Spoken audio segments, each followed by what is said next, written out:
زندگی بڑی خوبصورت اور انمول شے ہے۔ اسے عجیب اور دلچسپ بھی کہا جا سکتا ہے۔ اس کی کہانیاں اس سے بھی بڑھ کر دلچسپ اور تحیر آمیز ہوتی ہیں، جو کبھی ختم ہونے کا نام ہی نہیں لیتی۔ ایک کہانی کا انجام دوسری کہانی کا نقطۂ آغاز بن جاتا ہے۔ یہ سلسلہ اس وقت تک جاری رہے گا جب تک روئے زمین پر ایک شخص بھی موجود ہے، کیونکہ جہاں بشر ہوگا وہاں لازمی شر بھی ہوگا، اور یہی شر دراصل کہانیوں کو جنم دیتا ہے۔ آج میں جو کہانی آپ کے ذوق مطالعے کی نظر کر رہا ہوں، اس میں شر کی کاروائی اور کار فرمائی اپنے عروج پر نظر آتی ہے۔ دیکھنے والی آنکھ اور سننے والے کان کے لیے اس میں عبرت کا سامان موجود ہے، لیکن افسوس کہ آج کا انسان بہت مصروف ہو گیا ہے۔ اس نے خود کو محض کرنے تک محدود کر لیا ہے۔ اس کے پاس دیکھنے اور سننے کی فرصت ہے اور نہ ہی غور و فکر کرنے کا وقت۔ عبرت پکڑنا تو اس کے بعد کا مرحلہ ہوتا ہے۔ اس تمہید کے بعد میں اصل واقعے کی طرف آتا ہوں۔ ایک روز میں حسب معمول اپنے چیمبر میں بیٹھا پیشہ وارانہ تقاضے نبھا رہا تھا کہ میری سیکرٹری نے انٹر کام پر 2 افراد کی آمد کے بارے میں بتایا۔ میں نے 5 منٹ پہلے ہی ایک کلائنٹ کو فارغ کیا تھا، لہٰذا سیکرٹری سے کہہ دیا، ٹھیک ہے فوزیہ، انہیں اندر بھیج دو۔ اگلے ہی لمحے وہ دونوں اندر تھے۔ ان میں سے ایک کی عمر 45 اور 50 کے درمیان رہی ہوگی۔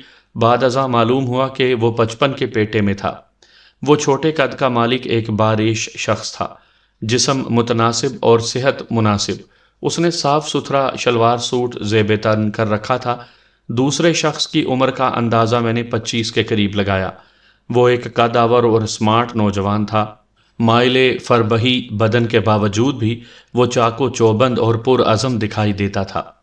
ان دونوں افراد کی صورتوں میں گہری مشابہت پائی جاتی تھی۔ میرے محتاط اندازے کے مطابق اگر وہ سگے بھائی نہیں تھے تو پھر باپ بیٹا ضرور تھے۔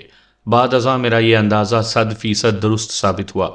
انہوں نے میرے چیمبر میں داخل ہوتے ہی یکے بعد دیگرے مجھے سلام کیا۔ میں نے پیشہ ورانہ مسکراہٹ سے ان کا استقبال کیا اور سلام کے جواب کے بعد انہیں بیٹھنے کو کہا۔ وہ میری میز کے سامنے بچھی کرسیاں کھینچ کر بآہستگی بیٹھ گئے۔ رسمی علیک سلیک کے بعد میں نے سوالیہ نظروں سے باری باری ان کے چہروں کا جائزہ لیا اور پوچھا، جی فرمائیے، میں آپ کی کیا خدمت کر سکتا ہوں؟ بارے شخص نے میری طرف دیکھتے ہوئے کہا، وکیل صاحب، میرا نام حمید اللہ ہے اور یہ میرا بیٹا وحید اللہ ہے۔ اس نے پہلو میں براجمان نوجوان کی طرف دیکھا، پھر دوبارہ میری جانب متوجہ ہوتے ہوئے بولا، ہمیں نظامی صاحب نے آپ کا ایڈریس دیا ہے۔ انہوں نے یقین دلایا ہے کہ آپ ہمارے مسئلے کو حل کر دیں گے۔ میں سیدھا ہو کر بیٹھ گیا اور کاغذ قلم سنبھالنے کے بعد سوال کیا، کون نظامی صاحب؟ منیر نظامی، حمید اللہ نے جواب دیا، وہ جو بینک میں ہوتے ہیں۔ اچھا، وہ نظامی صاحب، میں نے جلدی سے کہا۔ اس نے یاد دلایا تو مجھے فوراً یاد آ گیا۔ منیر نظامی ایک ویلفیئر بینک کا انتظام و انصرام چلاتا تھا۔ مذکورہ بینک ایک مخصوص کمیونٹی کے زیر سایہ کام کرتا تھا، یعنی اس کمیونٹی سے تعلق رکھنے والے افراد کی فلاح و بہبود کے لیے تھا۔ یہ بینک آسان شرائط اور نہایت ہی کم مارکپ پر اپنی کمیونٹی کے ضرورت مند اور کمزور افراد کو چھوٹے چھوٹے قرضے دیتا تھا۔ اس بینک کے کرتا دھرتا منیر نظامی سے میری اچھی یاد اللہ تھی۔ نظامی نہایت ہی مخلص، ہمدرد اور شریف النفس انسان تھا۔ اس کی یہی خوبیاں ہمارے تعلقات کی اصل وجوہ بھی تھیں۔ میں نے یکے بعد دیگرے ان کے چہروں کو دیکھا اور پوچھا، کیا آپ لوگوں کا تعلق بھی اسی مخصوص کمیونٹی سے ہے؟ نہیں وکیل صاحب، حمید اللہ نے نفی میں گردن ہلائی اور قدرے افسردگی سے بولا، اگر ہم بھی اس کمیونٹی سے ہوتے تو شاید یہ مسئلہ کھڑا ہی نہ ہوتا۔ کمیونٹی کے بڑے بیٹھ کر اس مسئلے کا کوئی نہ کوئی حل نکال لیتے اور ہمیں قانون کی مدد حاصل کرنے کی ضرورت پیش نہ آتی۔ اوہ، میں نے ایک گہری سانس خارج کی اور سرسری لہجے میں کہا، خیر بتائیں، آپ کا مسئلہ کیا ہے؟ میں کیا بتاؤں، آپ بھی یہ بات بڑی اچھی طرح جانتے ہوں گے کہ کمیونٹی سسٹم کے بہت زیادہ فائدے ہوتے ہیں۔ خاص طور پر کمیونٹی سے تعلق رکھنے والے نچلے درجے کے کمزور لوگ اس بری طرح متاثر نہیں ہوتے جیسا کہ کمیونٹی سسٹم سے باہر دیکھنے کو ملتا ہے۔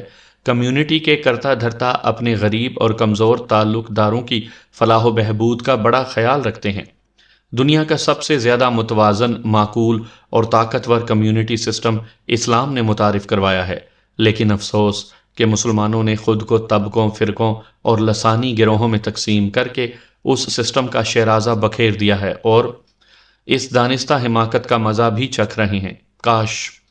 میرے سوال کے جواب میں حمید اللہ نے عجیب سے لہجے میں بتایا، وکیل صاحب، مسئلہ ہمارا نہیں، سائرہ بیگم کا ہے۔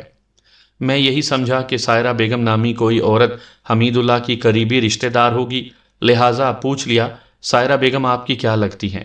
ابھی تو کچھ بھی نہیں لگتی۔ وہ پہلے سے بھی زیادہ عجیب انداز میں بولا، بس لگنے ہی والی ہیں۔ میں کچھ سمجھا نہیں حمید صاحب۔ میں نے اس کی آنکھوں میں دیکھتے ہوئے صاف گوئی کا مظاہرہ کیا۔ پلیز اپنی بات کی تھوڑی سی وضاحت کر دیں۔ جواب دینے سے قبل حمید اللہ نے مشورہ کرنے والی نگاہ سے اپنے بیٹے وحید اللہ کی جانب دیکھا۔ دونوں کی نظریں ملیں اور اٹھی نظروں میں الفاظ کی خاموش ترسیل ہوئی۔ پھر حمید اللہ میری طرف دیکھتے ہوئے قدرے گمبھیر لہجے میں بولا، وکیل صاحب، میرا خیال ہے میں آپ کو کھل کر بتاتا ہوں تاکہ یہ سارا معاملہ آپ پر واضح ہو جائے۔ اس طرح آپ زیادہ بہتر انداز میں سائرہ بیگم کی مدد کر سکیں گے۔ میں نے گہری سنجیدگی سے کہا، آپ کا خیال بالکل درست ہے حمید صاحب۔ وہ چند لمحات تک خاموش رہنے کے بعد بتانے لگا، میں ایک بینک کے آڈٹ ڈپارٹمنٹ میں طویل عرصہ ملازمت کر چکا ہوں، لیکن آج کل ریٹائرمنٹ کی زندگی گزار رہا ہوں۔ وہ لمحہ بھر کو متوقف ہوا، مذکورہ بینک کا نام بتایا اور اپنی بات کو آگے بڑھاتے ہوئے بولا، اس بینکاری کے سبب ہی منیر صاحب سے میری دوستی ہو گئی، جو اب تک کامیابی سے جاری ہے۔ چنانچہ منیر نظامی کے مشورے پر میں اپنا کیس، میرا مطلب ہے سائرہ بیگم کا کیس، لے کر آپ کے پاس آیا ہوں۔ وہ اتنا بتا کر رکا تو میں خاموش سوالیہ نظر سے اسے دیکھتا چلا گیا۔ ریٹائرمنٹ کے بعد اکثر افراد کی باتوں میں باقاعدہ ربط و ضبط باقی نہیں رہتا۔ وہ بات کو کہیں سے شروع کر کے کہیں اور لا کھڑا کرتے ہیں اور پھر خود بھی کہیں نکل جاتے ہیں۔ کچھ یہی حال حمید اللہ کا بھی تھا۔ چند لمحات کے توقف کے بعد وہ دوبارہ گویا ہوا، سائرہ بیگم دراصل وحید اللہ کی ہونے والی ساس ہیں۔ میں نے اپنے بیٹے کی منگنی سائرہ بیگم کی اکلوتی بیٹی صبا سے کر دی ہے۔ انشاءاللہ 1 سال کے اندر ہی شادی بھی ہو جائے گی۔ اسی لیے میں نے کہا تھا کہ سائرہ بیگم بس لگنے ہی والی ہیں، میری سمدھن اور میرے بیٹے کی ساس۔ بات ختم کرتے ہی وہ امید افزا مگر متذبذب نظر سے مجھے دیکھنے لگا۔ میں نے کہا، ٹھیک ہے، اب آپ کی بات کچھ سمجھ میں آ رہی ہے، آگے بتائیں، آپ کی ہونے والی سمدھن سائرہ بیگم کو کون سا گمبھیر مسئلہ درپیش ہے؟ اس کی آنکھوں میں امید کی کرن چمک اٹھی۔ مجھے یوں محسوس ہوا جیسے اسے یقین ہو چلا ہو کہ میں اس کی ہونے والی سمدھن کا مسئلہ حل کر دوں گا۔ وہ ٹھہرے ہوئے لہجے میں بتانے لگا، وکیل صاحب، سائرہ بڑی مظلوم عورت ہے۔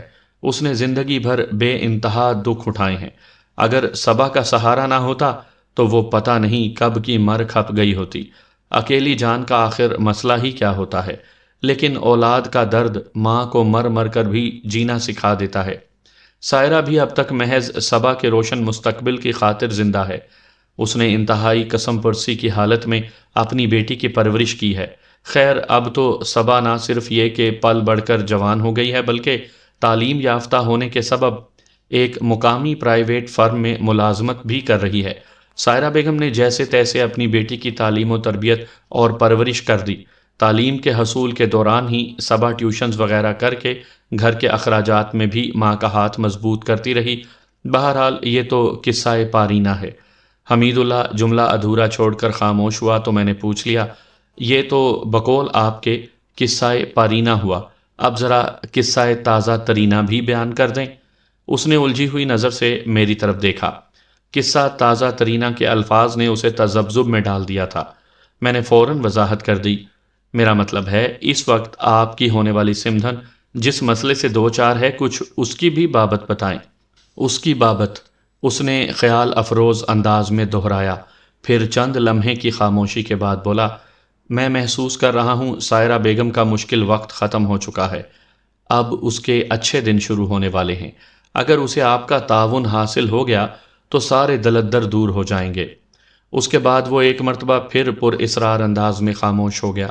میں نے صورتحال کی کیفیت کی روشنی میں کہا، ظاہر ہے وہ جس بیٹی کی پرورش اور تعلیم و تربیت کی خاطر مشکلات اٹھاتی آئی ہے، وہ اس کی توقعات کے مطابق پل بڑھ اور پڑھ کر جوان ہو چکی ہے۔ عنقریب اس کی آپ کے فرزند سے شادی بھی ہونے والی ہے۔ اولاد کی شادی والدین کے لیے آخری فریضہ ہوتا ہے۔ صبا کی شادی کے بعد ایک طرح سے سائرہ بیگم کا منصوبہ پایہ تکمیل کو پہنچ جائے گا۔ والدین کے لیے اس سے زیادہ خوشی کی بات، اس سے بڑی کامیابی اور کیا ہو سکتی ہے؟ آپ بالکل ٹھیک کہہ رہی ہیں، میں آپ کی بات کی تائید کرتا ہوں وکیل صاحب، اس نے ایک ایک لفظ پر زور دیتے ہوئے بولا۔ لیکن سائرہ بیگم کی مشکلات کے خاتمے اور اچھے دنوں کے آغاز سے میری مراد کچھ اور تھی۔ جی کیا مراد تھی آپ کی؟ میں پوری طرح اس کی جانب متوجہ ہو گیا۔ وہ ٹھہرے ہوئے لہجے میں بولا، وکیل صاحب میں دراصل یہ کہنا چاہتا ہوں کہ جس ظالم اور سفاک شخص کی وجہ سے سائرہ بیگم نے ساری زندگی تکالیف اٹھائی ہیں، اب اسی کی وجہ سے اسے راحت اور سکون ملنے والا ہے، کیونکہ وہ اب اس دنیا میں باقی نہیں رہا، اور اسی سلسلے میں ہمیں آپ کی قانونی مدد درکار ہے۔ کافی دیر سے میرے ذہن میں ایک سوال گردش کر رہا تھا۔ مزید کسی استفسار سے قبل میں نے حمید اللہ سے یہی سوال پوچھ لیا، آپ نے ابھی تک اپنی سمدھی یعنی ہونے والی سمدھی کے بارے میں کچھ بتایا نہیں۔ اصل فساد کی جڑ تو یہی شخص ہے، بلکہ تھا، وہ نفرت آمیز لہجے میں بولا۔ میں نے ابھی تھوڑی دیر پہلے اس ظالم شخص کی موت کا ذکر کیا ہے۔ زندگی بھر اس شخص کی ذات سے ان ماں بیٹی کو کوئی خوشی ملی اور نہ ہی کسی قسم کا کوئی بھی فائدہ پہنچا، لیکن اس شیطان صفت شخص کی موت صبا اور سائرہ بیگم کو کافی فائدہ پہنچا سکتی ہے، اور میں آپ کے توسط سے انہیں فائدہ پہنچانا چاہتا ہوں۔ اگر میں غلطی نہیں کر رہا تو آپ کوئی جائیداد وغیرہ کا کیس میرے حوالے کرنا چاہتے ہیں؟ میں نے دو ٹوک لہجے میں استفسار کیا۔ اس نے گردن کو اسباتی جنبش دی اور بولا، آپ بالکل کوئی غلطی نہیں کر رہے وکیل صاحب، یہ جائیداد ہی کی تقسیم اور منتقلی کا گمبھیر معاملہ ہے۔ اس معاملے کو آپ ہی خوش اسلوبی سے سنبھال سکتے ہیں۔ میں تو صرف اتنا چاہتا ہوں کہ حقدار کو اس کا حق مل جائے۔ ایک لمحے کے لیے میرے ذہن میں حمید اللہ کی چالاکی کے حوالے سے ایک خطرناک سوال ابھرا۔ حالات و واقعات کے مطابق قانونی طور پر ابھی تک سائرہ بیگم اور صبا اس کی کچھ نہیں لگتی تھی، جب تک وحید اللہ اور صبا کی شادی نہ ہو جاتی۔ اصولاً انہیں رشتہ دار کہنا تکنیکی اعتبار سے درست نہیں تھا، چنانچہ یہ بھی سوچا جا سکتا تھا کہ حمید اللہ اپنے کسی فائدے کی خاطر سائرہ بیگم کی مدد کے لیے ہاتھ پاؤں مار رہا تھا۔ سائرہ بیگم کو شوہر کی طرف سے جو کچھ بھی ملتا وہ صبا ہی کا ہوتا۔ جب صبا وحید اللہ کی بیوی بن جاتی تو یہ سب کچھ وحید اللہ کے تصرف میں چلا جاتا۔ اس دنیا میں چونکہ ایسا بھی ہوتا ہے، یہاں حرص و ہوس کے پجاریوں کی کمی ہے اور نہ ہی لالچی اور خود غرض افراد کا کوئی کال۔ یہ توہم کا کارخانہ ہے، یہاں وہی ہے جو اعتبار کیا۔ لہٰذا اس انداز میں سوچنے میں کوئی قباحت نظر نہیں آتی تھی، تاہم میں نے اس امکان کو ذہن کے ایک گوشے میں محفوظ کر لیا اور حمید اللہ کی جانب متوجہ ہوتے ہوئے کہا، اگر سائرہ بیگم کے شوہر کا انتقال ہو گیا تو جائیداد کی تقسیم یا منتقلی کا کیا مسئلہ ہے؟ ظاہر ہے وہ شخص جو کچھ چھوڑ کر مرا ہے وہ اس کی اولاد اور بیوی کا ہی تو ہے۔ یہی تو مسئلہ ہے وکیل صاحب، وہ پریشانی سے بولا۔ سائرہ کا شوہر اقتدار حسین نامی وہ سفاک شخص جو کچھ چھوڑ کر اس دنیا سے رخصت ہوا ہے، اس پر کوئی اور سانپ بلکہ ناگن بنا بیٹھا ہے۔ آپ میرا مطلب سمجھ رہے ہیں نا؟ حمید اللہ نے جتنے الجھے ہوئے انداز میں وہ بات کی تھی اس سے میری سمجھ میں کچھ نہ آیا۔ میں نے دونوں کوہنیوں کو میز پر ٹکایا اور قدرے آگے کو جھکتے ہوئے کہا، میں کچھ سمجھا نہیں، آپ تھوڑی سی وضاحت کر دیں تو مہربانی ہوگی۔ وہ تفصیل میں جاتے ہوئے بولا، لگ بھگ 20 سال قبل اقتدار حسین نے اپنی بیوی سائرہ بیگم کو گھر سے نکال دیا تھا۔ اس وقت صبا صرف 3 سال کی تھی۔ بیوی تو کسی غیر کی اولاد ہوتی ہے، لیکن اس بے حس کو اپنے جگر کے ٹکڑے کا بھی خیال نہ آیا۔ صبا تو اس کا اپنا خون تھا۔ سائرہ کے ساتھ تو اس نے صبا کو بھی بے دخل کر دیا۔ اس زمانے میں اقتدار حسین کے مالی حالات کچھ زیادہ اچھے نہیں تھے۔ وہ ناظم آباد کے ایک چھوٹے سے کوارٹر میں رہتا تھا اور شاید کسی مل میں کام کرتا تھا۔ حمید اللہ نے یہاں تک پہنچنے کے بعد توقف کیا، پھر مزید بتانے لگا۔ میں اس کی سنائی ہوئی کہانی کو اپنے الفاظ میں بیان کرتا ہوں۔ سائرہ اپنی بچی کو سینے سے چمٹائے آنسو بہاتے ہوئے باپ کے گھر پہنچ گئی۔ سائرہ کا باپ فرید الدین ایک ٹیکسٹائل مل میں مشین آپریٹر تھا۔ اس نے بیٹی کے آنسو پونچھے اور حتی الامکان کوشش کی کہ سائرہ کا گھر برباد نہ ہو۔ سائرہ کی ماں زندہ نہیں تھی، وہ یہ دکھ دیکھنے اور سہنے سے پہلے ہی اس دنیا سے رخصت ہو گئی تھی۔ فرید الدین نے اپنے داماد کو منانے کے لیے سمجھانے بجھانے کے علاوہ منت سماجت اور خوشامد درآمد سے بھی کام لیا، لیکن اقتدار حسین پر اس کی کوشش کا ذرا بھی اثر نہ ہوا۔ اس نے دو ٹوک انداز میں یہ کہتے ہوئے بات ختم کر دی، فرید الدین شکر کرو کہ میں تمہاری بیٹی کو طلاق نہیں دے رہا ہوں، اور میں وعدہ کرتا ہوں کہ جو توفیق ہوئی میں اس کی مالی مدد بھی کرتا رہوں گا، بس میں اسے اپنے ساتھ نہیں رکھ سکتا۔ قصور؟ اقتدار حسین نے ایک خاص انداز میں منہ بگاڑ کر کہا، اس کے قصور کی تفصیل بہت طویل ہے، بس اتنا سمجھ لو یہ مجھے بہت زیادہ تنگ کرتی ہے، ایک چھت کے نیچے ہمارا گزارا ممکن نہیں۔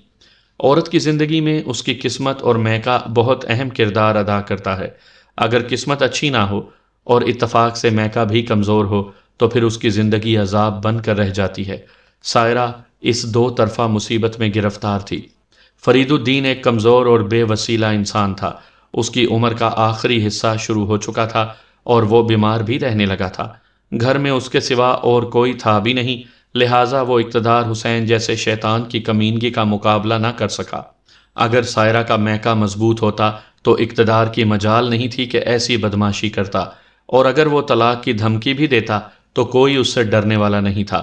سائرہ کی عمر ایسی تھی کہ بآسانی کہیں بھی اس کی دوسری شادی ہو جاتی۔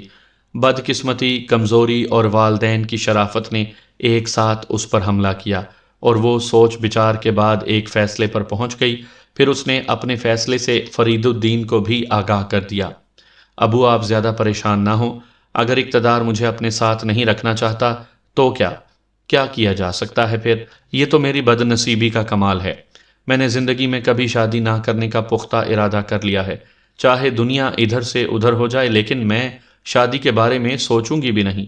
اپنی بچی کی پرورش ہی اب میرا مشن ہے، اس لیے آپ اقتدار کی خوشامد نہ کریں۔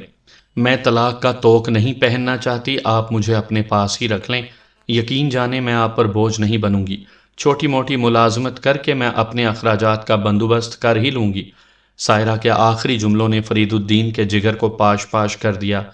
بیٹیاں کبھی بھی اپنے باپ کے لیے بوجھ نہیں ہوتی، وہ تو ان کے دل کا ٹکڑا ہوتی ہیں، جگر کا گوشہ ہوتی ہیں۔ فرید الدین کی آنکھیں بھر آئیں، اس نے سائرہ کو اپنے سینے میں بھینچ لیا، پھر بھرائی ہوئی آواز میں بولا، میری بچی یہ تم نے کیا کہہ دیا؟ تم میرے لیے بوجھ کیسے بن سکتی ہو؟ میں تو تمہاری بھلائی کے لیے سوچ رہا تھا، اسی لیے اس خبیث کی منت سماجت میں لگا ہوا تھا۔ میری کوشش تھی کہ تمہارا گھر نہ اجڑے، لیکن اس شقی القلب شخص کے اندر انسانیت نام کو نہیں۔ جو بندہ اپنے خون کا احساس نہ کرے وہ تمہارا کیا خیال کر سکتا ہے؟ میں اس مردود کی فطرت کو سمجھ گیا ہوں، تمہارے لیے یہی بہتر ہے کہ میرے ساتھ رہو۔ میں نے تمہیں پال پوس کر اتنا بڑا تو کر دیا ہے، تو اس کے بعد بھی تمہارا اور تمہاری بچی کا خیال رکھ سکتا ہوں۔ تمہیں اس سلسلے میں قطعاً فکر مند ہونے کی ضرورت نہیں، کسی نوکری وغیرہ کے بارے میں سوچنا بھی نہیں، میں ہوں نا۔ وہ سائرہ کو سینے سے لگائے تھپکتا رہا اور اسی قسم کی شفقت سے بھری ہوئی پدرانہ باتیں کرتا رہا۔ سائرہ نے بھی بابل کے سینے میں منہ دبا کر خوب دل کی بھڑاس نکالی۔ جب وہ دونوں ایک دوسرے کے درد کو سمجھ گئے اور یہ بات بھی ان کی عقل میں آ گئی کہ وہی ایک دوسرے کے درد کا مداوا بھی ہیں، تو وہ نارمل ہو گئے۔ چند روز کے بعد سائرہ نے گھر پر ہی سلائی وغیرہ کا کام شروع کر دیا۔ گھر میں اس کی والدہ کی سلائی مشین رکھی تھی اور اسے یہ ہنر بھی آتا تھا، لہٰذا گھر میں آمدنی کا ایک اور دروازہ کھل گیا۔ کچھ عرصے کے بعد پتہ چلا کہ اقتدار حسین نے ناظم آباد کا علاقہ چھوڑ دیا ہے اور گلشن میں کہیں جا کر آباد ہو گیا ہے۔ اس نے سائرہ سے علیحدگی کرتے وقت فرید الدین سے وعدہ کیا تھا کہ وہ حسب توفیق اس کی مالی مدد کرتا رہے گا۔ سائرہ کو اگرچہ اس کے اس وعدے کا قطعی اعتبار نہیں تھا، مگر فرید الدین کے دل میں موہوم سی امید ضرور تھی۔ لیکن جب اقتدار نے پلٹ کر بھی ان کی طرف نہیں دیکھا تو فرید الدین کی یہ کمزور امید انا للہ ہو گئی۔ ویسے جب سے سائرہ نے سلائی کا کام شروع کیا تھا، مالی تنگی اس گھر سے رخصت ہو گئی تھی۔ محلے والے اسے پیش آنے والے سفاک حالات سے بخوبی آگاہ تھے اور اس سے گہری دلی ہمدردی بھی رکھتے تھے، لہٰذا بچوں اور عورتوں کے کپڑے سلائی کے لیے اس کے پاس آنے لگے۔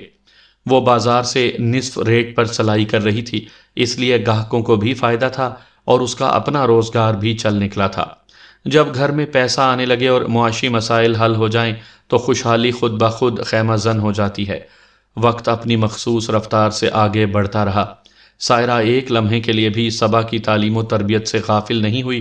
صبا نے وقت مقررہ پر میٹرک، انٹرنس اور گریجویشن کر لیا۔ میٹرک کے بعد صبا نے ٹیوشنز وغیرہ کا سلسلہ بھی شروع کر دیا تھا جو گریجویشن تک جاری رہا۔ گریجویشن کے بعد اس نے باقاعدہ ایک مقامی پرائیویٹ فرم میں ملازمت کر لی تھی اور 1 سال کے اندر اس کی شادی حمید اللہ کے بیٹے وحید اللہ سے ہونے والی تھی۔ اس 20 سالہ طویل مدت کے دوران سائرہ بیگم کو اپنے شوہر اقتدار حسین کے بارے میں اڑتی اڑتی سننے کو ملتی رہی۔ گلشن اقبال میں منتقل ہونے کے کچھ عرصے ہی کے بعد اس نے اسٹیٹ ایجنٹ کی بیوہ سے شادی کر لی تھی۔ اس طرح وہ اسٹیٹ ایجنٹ بن گیا۔ چند سال کے بعد یہ سننے میں آیا کہ اس کی فہمیدہ نامی بیوی کا انتقال ہو گیا ہے۔ کچھ عرصے بعد خبر ملی اقتدار حسین نے کسی سلمہ نامی مالدار خاتون سے شادی کر لی ہے۔ سلمہ اپنے بنگلے کی فروخت کے سلسلے میں اس سے ملی اور پتہ نہیں اقتدار نے کیسا چکر چلایا کہ وہ اس سے شادی کرنے پر تیار ہو گئی۔ اتفاق سے سلمہ نامی یہ عورت بھی بیوہ تھی، ایک صاحب ثروت بیوہ۔ سلمہ اقتدار کے لیے کامیابی کی سفیر ثابت ہوئی اور تھوڑے ہی عرصے میں وہ اسٹیٹ ایجنٹ سے کار ڈیلر بن گیا۔ اس کے ساتھ ہی اس کی رہائش میں بھی نمایاں تبدیلیاں واقع ہوئیں۔ کار ڈیلر بنتے ہی وہ گلشن اقبال سے اٹھ کر PESH سوسائٹی میں آ گیا۔ اس کا شو روم اور آفس خالد بن ولید روڈ پر تھا۔ اقتدار بڑی تیزی سے اوپر کی سمت بڑھ رہا تھا کہ فہمیدہ خاتون کی طرح اچانک سلمہ کا بھی انتقال ہو گیا۔ کچھ ہی عرصے بعد شیریں نامی ایک خوبرو کم عمر حسینہ اقتدار کی زندگی میں داخل ہوئی۔ اس عورت کے لیے حمید اللہ نے ناگن کا لفظ استعمال کیا تھا۔ شیریں 1 سال تک اقتدار کی بیوی رہی اور چند روز قبل اقتدار حسین کا انتقال ہو گیا۔ سائرہ اپنے شوہر کی روز افزوں ترقی سے پوری طرح آگاہ تھی، لیکن اس نے کبھی اقتدار سے ملنے کی کوشش نہیں کی۔ وہ بلندی کے زینے پھلانگتے ہوئے چاہے کامیابی کے آسمان کو چھو لیتا، وہ پھر بھی کسی امید سے اس کی جانب دیکھنے کی روادار نہیں تھی۔ وہ یہ کسی بھی قیمت پر برداشت نہیں کر سکتی تھی کہ ایسے منحوس شخص کا سایہ بھی اس کی بیٹی پر پڑے۔ حالانکہ صبا اقتدار کی بھی بیٹی تھی، لیکن سائرہ نے جس قسم پرسی میں اس کی پرورش کی تھی، اسے تعلیم و تربیت کے زیور سے آراستہ کر کے پروان چڑھایا تھا، اور اس دوران بے حس باپ نے کبھی بھولے سے بھی پلٹ کر ان کی طرف نہیں دیکھا تھا۔ ان حالات و واقعات کا تقاضا تھا کہ وہ اپنی یادداشت میں سے اقتدار حسین کا نام و نشان کھرچ ڈالے، اور اس نے واقعی ایسا ہی کیا تھا۔ یہ ہے ساری کہانی وکیل صاحب، حمید اللہ نے بات مکمل کرتے ہوئے کہا۔ میں نے ایک طویل سانس خارج کی اور نہایت ہی ٹھہرے ہوئے لہجے میں استفسار کیا، بتائیں اس سلسلے میں آپ کی کیا مدد کر سکتا ہوں؟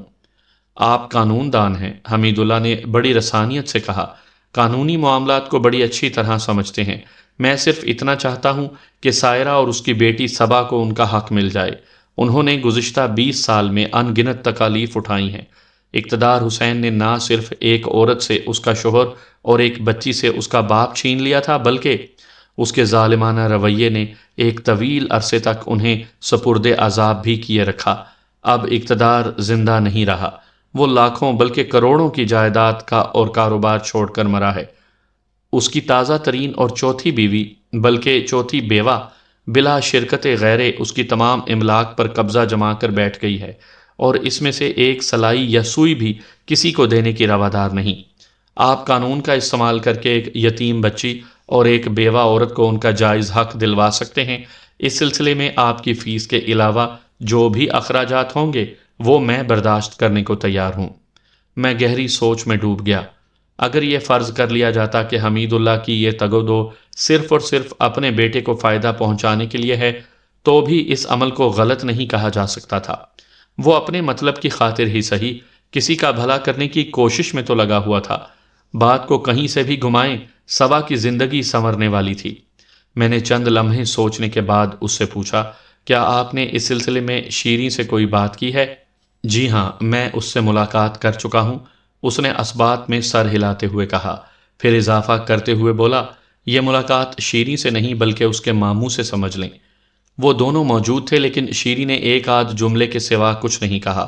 پورا وقت اس کا ماموں ہی چپڑ چپڑ بولتا رہا۔ وہ نہایت ہی چرب زبان اور کائیاں شخص ہے۔ شیریں بھی انتہائی بد دماغ اور مغرور عورت ثابت ہوئی۔ میں نے ان کے سامنے صورتحال کی وضاحت کرتے ہوئے درخواست کی کہ وہ صبا اور سائرہ کو ان کے جائز حق سے محروم نہ کریں۔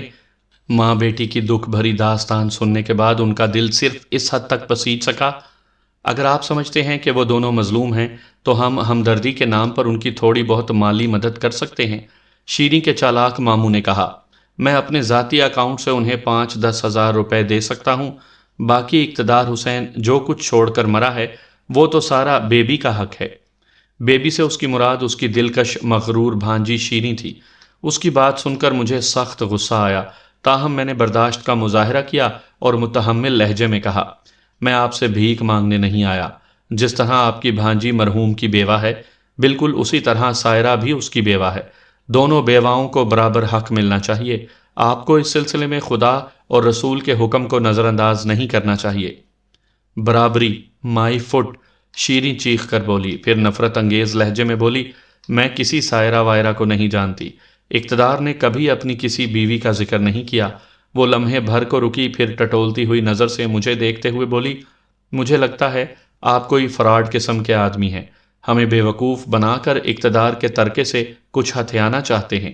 بھانجی کے ان ریمارکس پر اس کا ماموں عقابی نظروں سے مجھے تاڑنے لگا، پھر دھمکی آمیز لہجے میں بولا، آپ فوراً یہاں سے گو وینٹ گون ہو جائیں ورنہ مجھے پولیس کو بلانا پڑے گا۔